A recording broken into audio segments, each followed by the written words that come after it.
Well, good morning, everyone. I'd like to call this meeting to order of the Polk County Board of Commissioners. Today is Tuesday, December 5th. Please join me in the Pledge of Allegiance. Pledge allegiance to the flag of the United States of America and to the republic for which it stands, one nation, under God, indivisible, with liberty and justice for all. Okay, are there any comments for items not on the agenda today? Hearing none, do I have a motion to approve the minutes of November 28th? Also move. Second. All those in favor, please say aye. Aye. Aye, motion carries. Next up is an appeal for the planning file CU 23-06. Eric in Austin, please join us.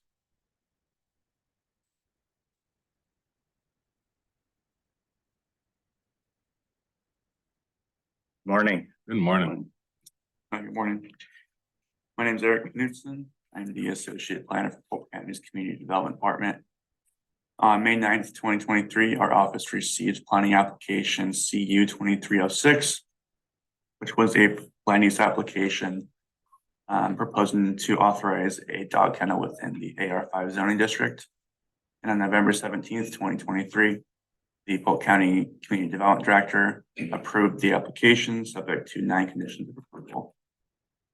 Although the application was approved, the applicant submitted a timely appeal, and in their appeal, the appellants identified objections to 2 conditions of approval. Polk County Zoning Ordinance Section 111-280 requires that the Board of Commissioners determine the hearing body for this appeal. The board can direct staff to schedule a public hearing before the Polk County Hearings Officer or schedule the hearing before the Polk County Board of Commissioners. Due to the technical nature of this application and appeal, staff recommends that the board set the public hearing before the Polk County Hearings Officer. Thank you. Good, Eric.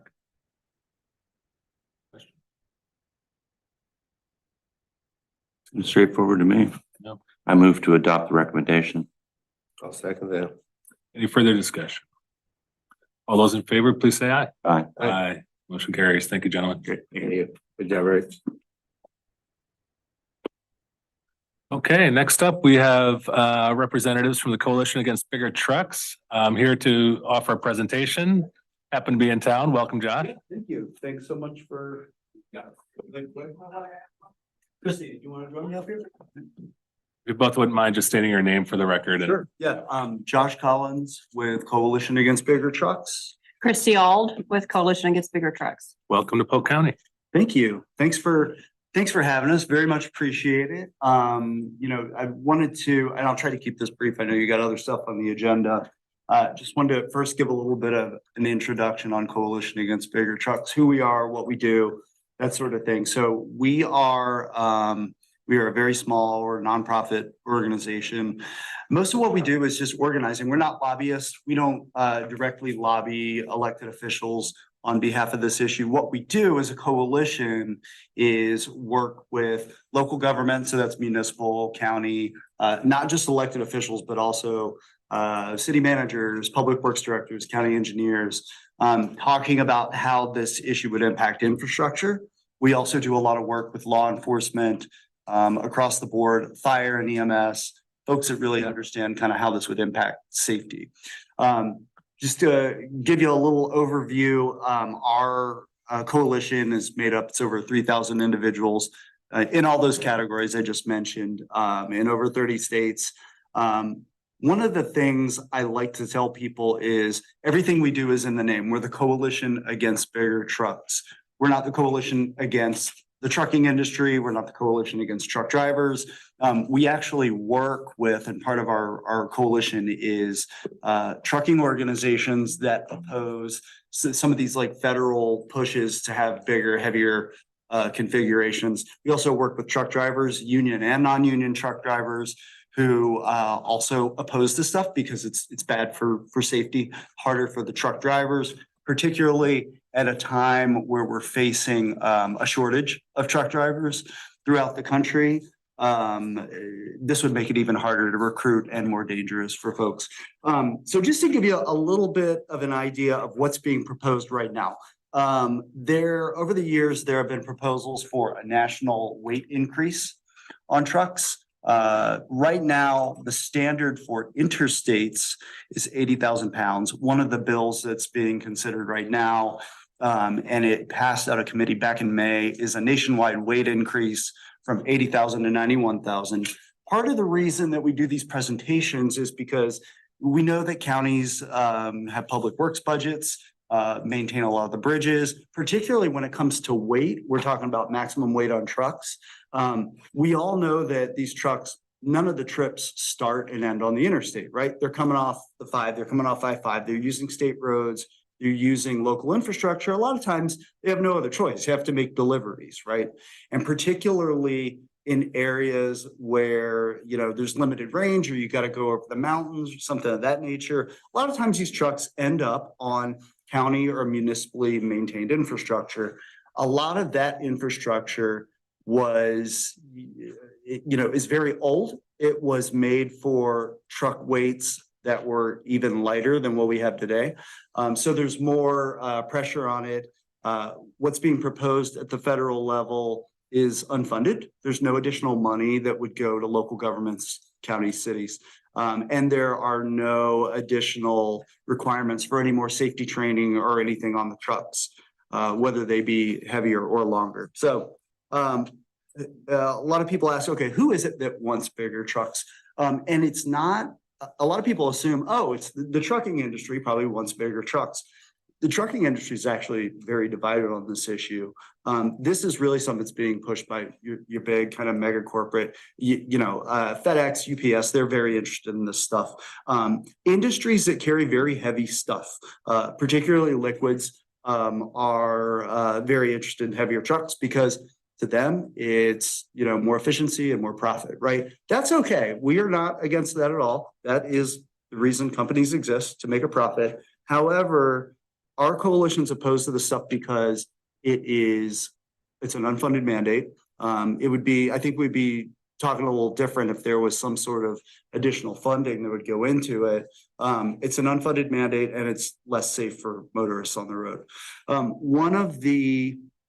One of the studies that we frequently look at is a study by the US DOT that was done back in 2016. To date, it is the most comprehensive study on the impact of heavier and longer trucks. They looked at a number of different configurations and heavier weights and did testing on it. So some of the things they found in terms of infrastructure that you folks might be interested in, bridges. Bridges are the #1 victim of heavier trucks because bridges don't care generally. They don't care how many axles you have on the truck. They care about the total weight and the distribution of the weight. Since there's no additional funding for this, we actually looked into county by county throughout the US and throughout Oregon. What would the impact be if this were to pass at the national level? So in Polk County alone, so there are currently 75% of bridges, that's both interstate bridges and maintained by the state DOT as well as local governments. 75% are rated in poor or just fair condition by the Federal Highway Administration. We looked at how many local bridges, non-interstate bridges, would not be able to safely accommodate the 91,000 that's being proposed over time. And there's 39 bridges in the county that wouldn't be able to withstand the 91,000. Now, that does not mean that all of these bridges are going to see 91,000 pound trucks, right? Some of them are just like in communities are very rural where trucks wouldn't be, but there are 39 of them throughout the county that are either maintained by the county or by the municipalities that wouldn't be able to safely accommodate that. The price tag for that would be $46 million in repair or replacement. So that's just on the infrastructure. The safety side of this, you know, our law enforcement folks, I was just mentioning, we just came back from the Sheriff's Association, do a lot of work with them, the chiefs, as well as Highway Patrol, because they're the ones that see this stuff firsthand. Heavier trucks associated with higher crash rates, the crash rates increase as the weight goes up. And in the study that was done back in 2016, they actually looked at 91,000, which is being proposed right now. And they found a 47% higher crash rate associated with 91,000 pound trucks. That's a lot. I guess I'll open it up to questions. In your packets, There is, there's a sheet that looks like this. It looks like a PowerPoint presentation. There is a slide that shows Oregon by the numbers. That gives you a look at some of the stats that are specific to Oregon. There's more county-specific information that I'm happy to get for you if you have any questions about it. It might not be on here, but crash rates, injuries, fatalities within the county, I have access to all that information. Happy to get it to you. One of the things that we do and are the main driver of our organization, we're an awareness group.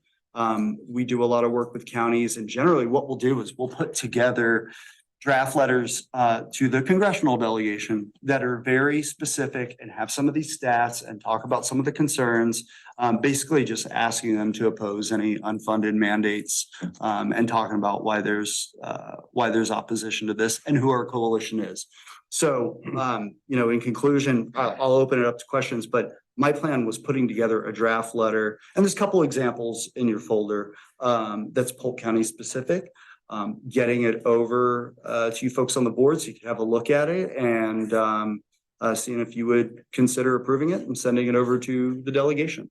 So I'll stop it right there and open it up to any questions you might have.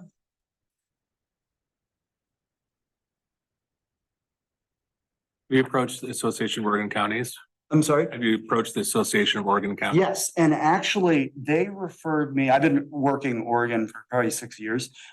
They referred me to their County Engineers Association because infrastructure issue, and actually in this packet, there's a letter from the County Engineers Association. I think they just did it earlier this year in opposition to it. So yes. So I have some questions. Of course. Of course. You use the term unfunded mandate. Sure. So in the context of this proposed, I think there's a bill, yes? Yes, there is. Is it HR 3372? Yep, that's the one. That's the 91,000. How? I guess I could read it here in the threats, but tell me in your words for the record, Mhm. what does unfunded mandate mean in your view, according to this language in this bill? Sure.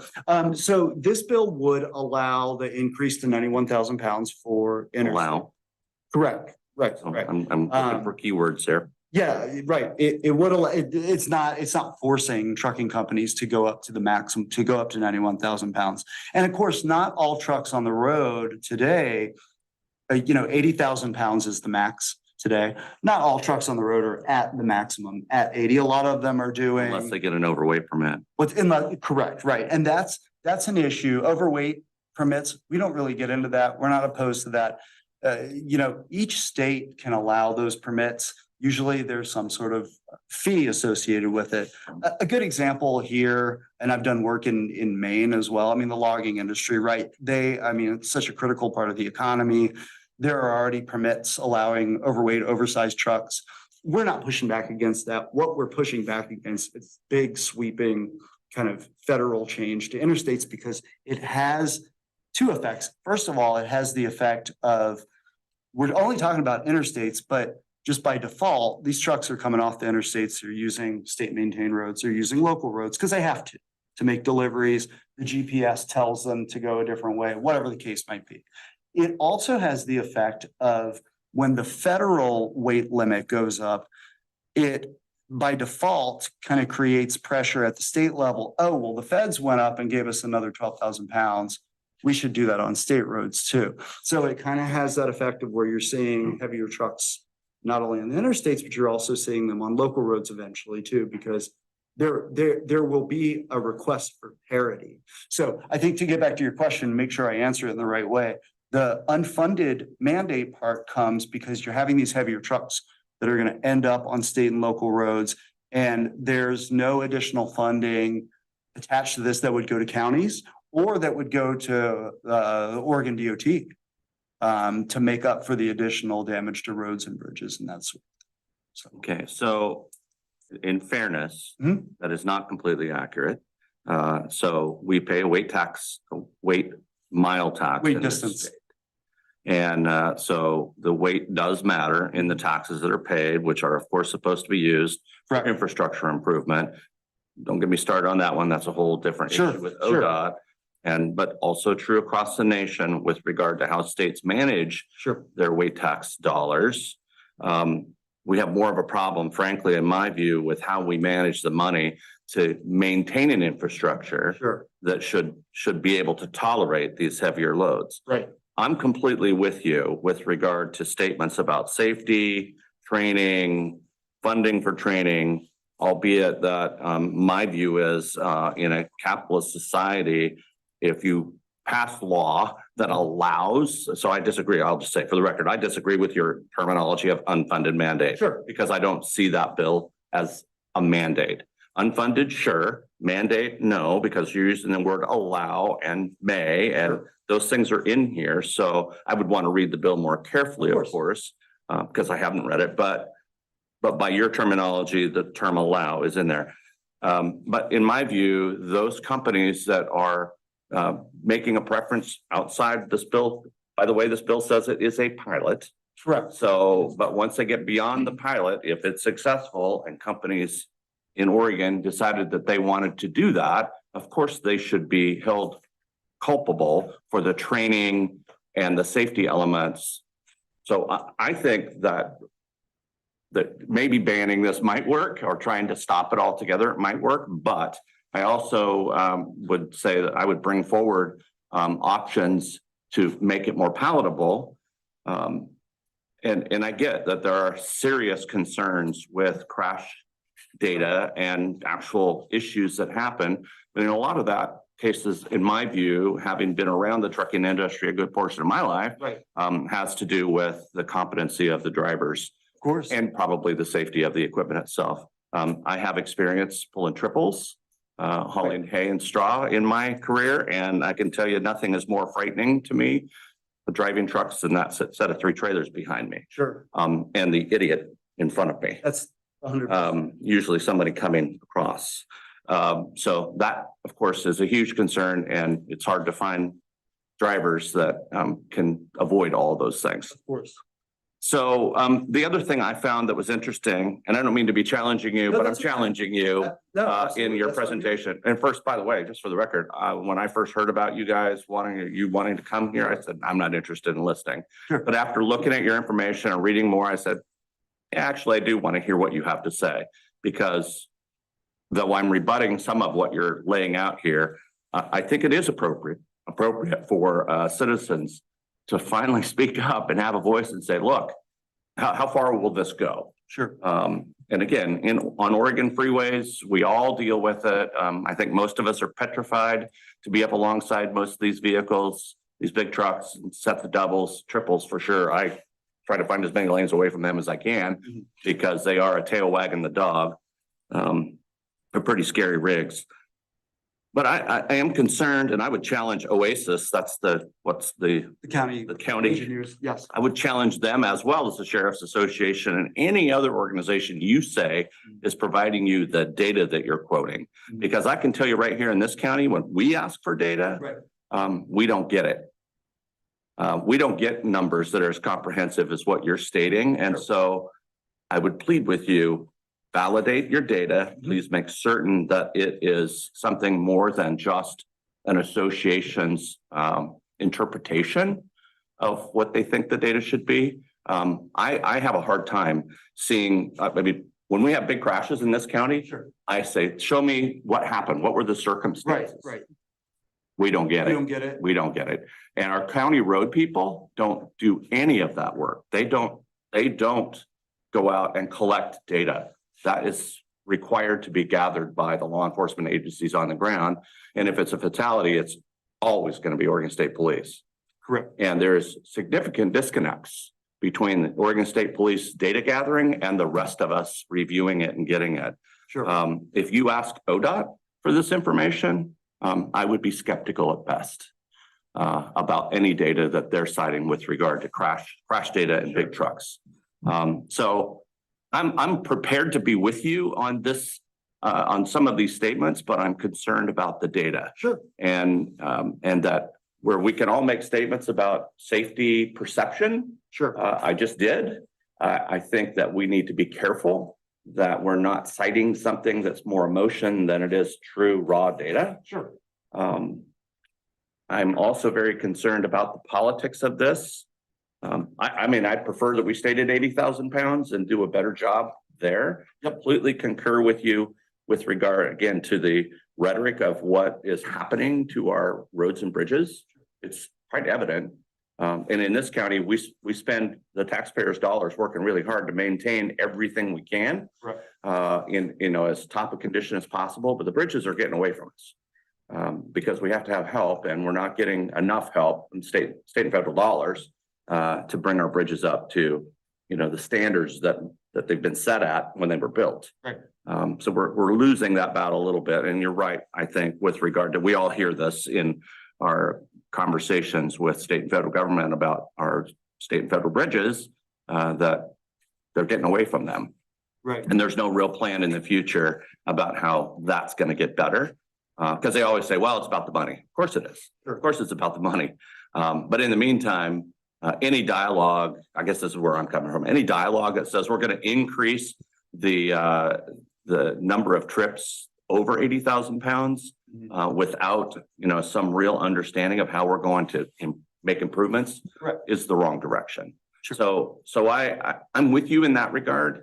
I'd like to be with you more on the safety side, but I want to make certain that the data that you've got is real and not just rhetorical. Yeah, absolutely. And you made a lot of good points, and I don't want to take too much more of your time. First of all, Oregon is unique. The only state in the US, by the way, that factors in weight and distance in terms of how the funding is, and ODOT controls that. We're actually very supportive of that. We'd like to see every other state do it. So that's something that Oregon stands out for, when we're talking about this issue. That's the first point I wanted to address. You guys already allow triples on I-5. That is not an issue we weigh into a lot. We don't see as much of a push for triples everywhere. You don't really see them east of the Mississippi. It's probably going to stay that way. And can I stop you right there? Sure. Go ahead. To your point there, again, I know that those triples Mhm. and some overlength doubles are under conditions. And so Sure. triples, Yeah. you can't tow them on a day like today. Really? Yeah, there are weather conditions that have to be met. There are sight distance issues that have to be met. There are only specific routes that those triples can be towed on. These are Oregon laws. Sure. And so finally with that, again, if I ever saw a bill that says states you must allow this, I would absolutely be signing up with you. Because Oregon, each state, again, this is a states' rights issue as far as I'm concerned. Each state should be governing this based on their conditions. Again, we have mountains that have Yes. snow on them. Yes. We don't want triples or oversized doubles running the passes this time of the year. Right. We don't want any trucks running over the mountains that don't carry chains or don't have the ability to put them on. Yet we have that on a regular basis. And the fines for that when they get caught are huge. Right. So we do take truck safety very seriously in this state. And so I fully support what we're doing in that regard. And I hope that we'll continue to do that. But the states, I guess part of what I would say in the rhetoric here going forward is states need to have the right to manage and govern this problem on their own. Sure. And in lieu of that, if they fail to do so, perhaps the federal government can take a place. But I think states' rights really do prevail here. Mhm. And I think Oregon has done a pretty good job. I hear a lot of complaints over my career, outside of being a commissioner, about how regulatory the state is with regard to heavy trucks. And I've paid lots of those fees for overlength, overweight, overheight, overwidth.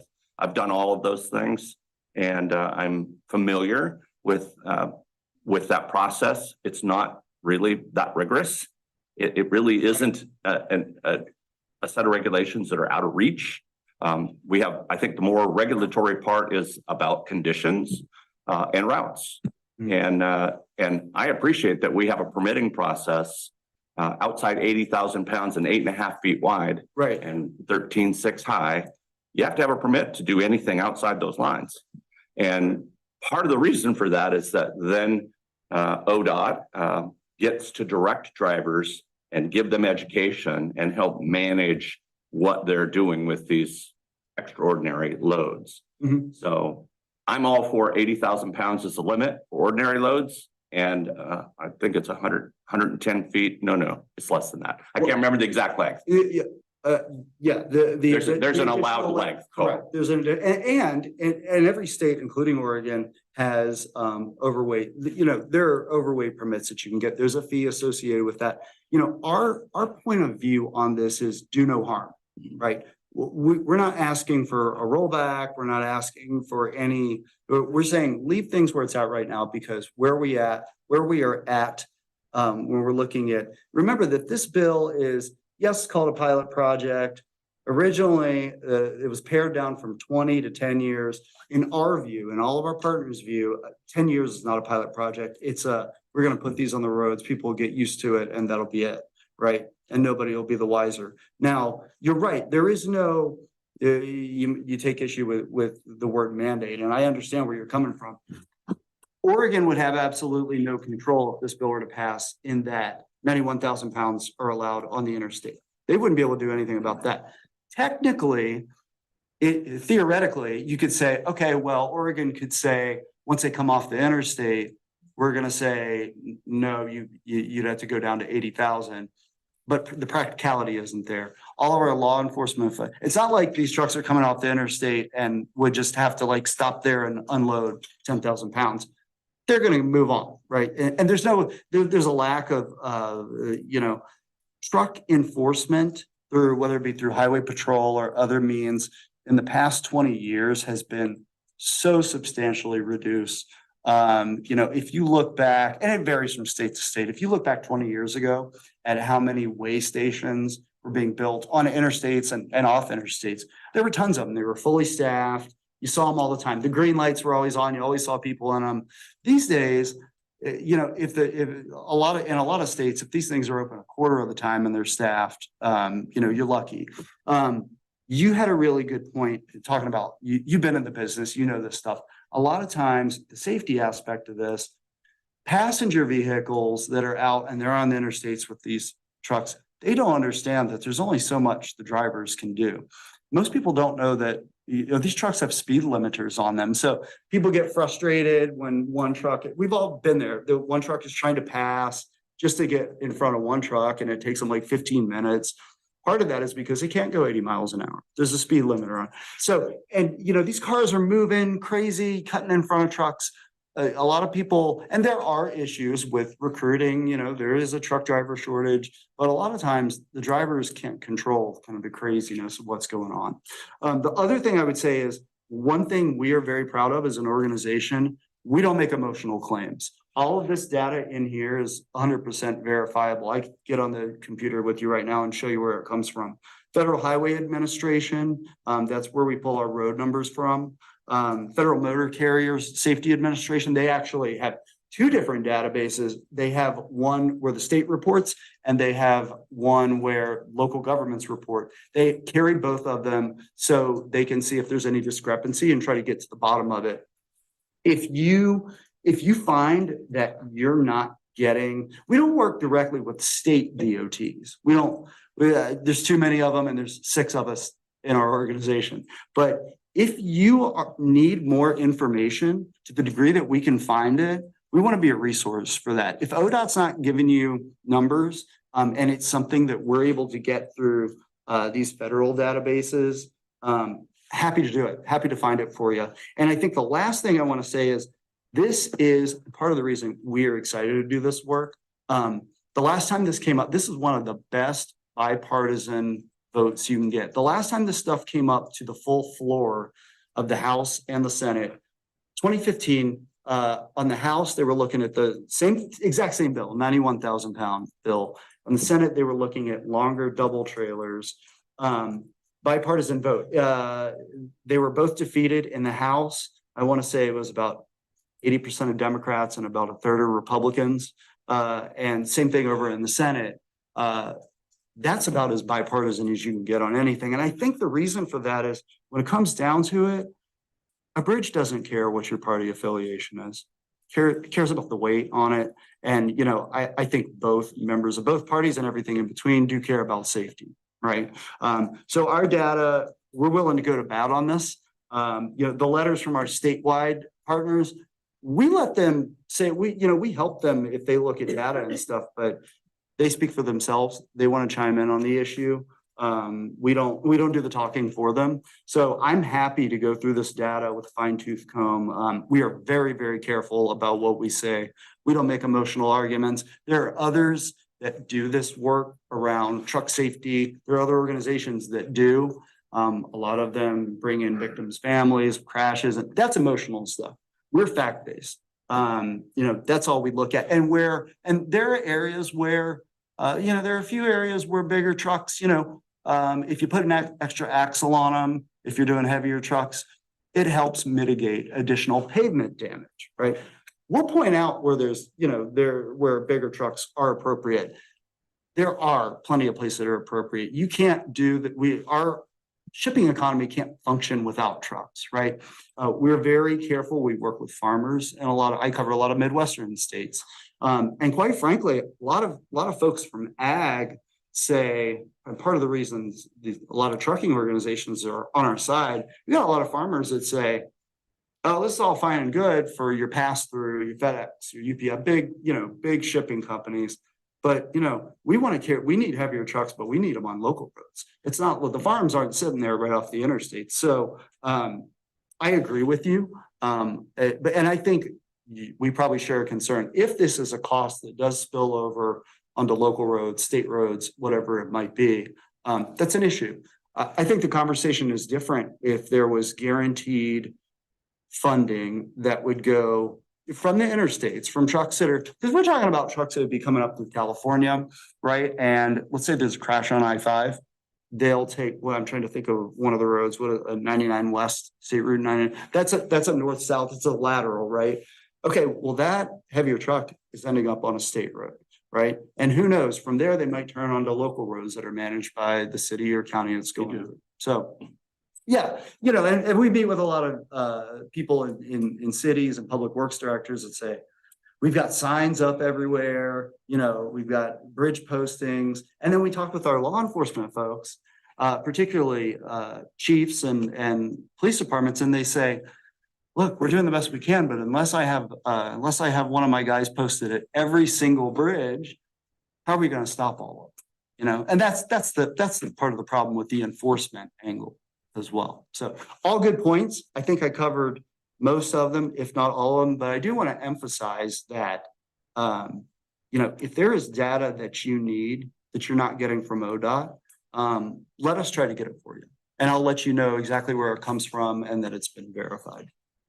So Josh, there's one thing that's missing, I think. Yes. Interesting. You've got the same trucks, the same brakes, same everything, but they're gonna add 11,000 to 25,000 pounds to that load. My father-in-law has been a truck driver for years, and I worked for a tire company for years. Okay.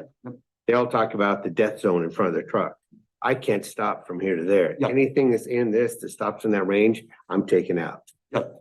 What is the distance of added stopping from this extra weight for these trucks? Right. Didn't expand anything else to the truck. Yeah. So actually, There's a little thing in here, but it's 22 feet longer than today's 22 twin feet. trailer. So with the longer trucks, there's no legislation for this right now, but it could come up at any time. There was legislation that popped up in the last Congress for these longer doubles. So the doubles that you see on the road now, generally on I-5, but they come off the interstates. The proposal is to add 5 feet to each of them, right? So again, where we're very careful with data, all we know is that these doubles would take 22 feet longer to stop than the doubles that we see on the road today. They've tested that again and again and again. 22 feet. Now that doesn't sound like a whole lot when you just think about it. You think about these trucks out on the road, they're going 65, 75, 70 miles an hour. A sea of red lights, everybody slams on their brakes. 22 feet can be the difference between a near miss and a rear end collision. A rear end collision and going 65,000 with an 80,000 pound load, it's almost always a fatality. Is what our law enforcement folks say. So with the heavier trucks, we don't have the longer stopping distance in there because the data was inconclusive. And that's how we're very careful with it.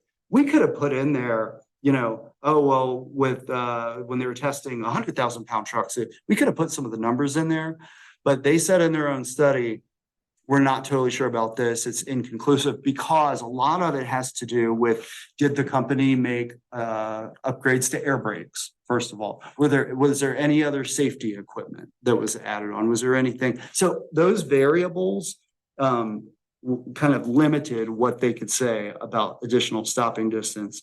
If we think about it from just kind of a common sense perspective, there's more pressure on the brakes. If they don't add an axle, the stopping distance is going to be longer with a heavier load. I mean, you've done this, you have experience with this. Unless you have upgraded brakes or you add an additional axle, it's going to be a longer stopping distance. We don't know the exact amount for the heavier trucks, but we do know what the longer trucks, that the stopping distance is more.